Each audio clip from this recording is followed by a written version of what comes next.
Most of us are familiar with Einstein's notion that insanity is doing the same thing over and over again and expecting a different result.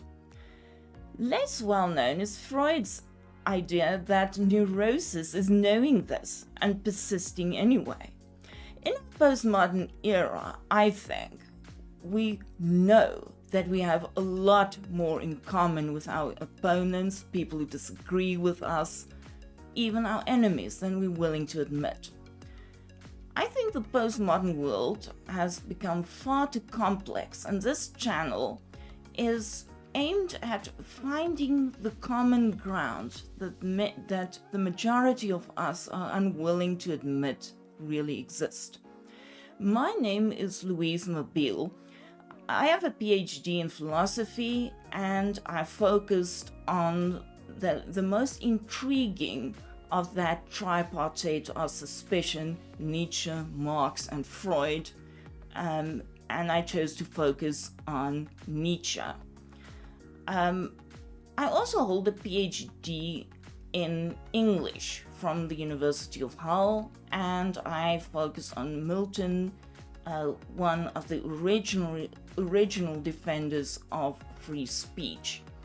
I would like to explore what philosophy and literature have to offer us as late modern human beings.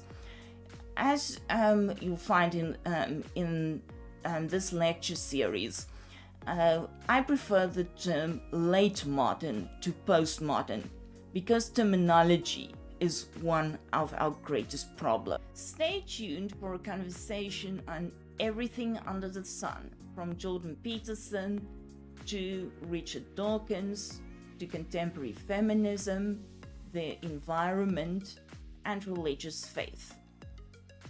The Greeks had the notion of aporia, and that is when you end up in a conversation on a total dead end.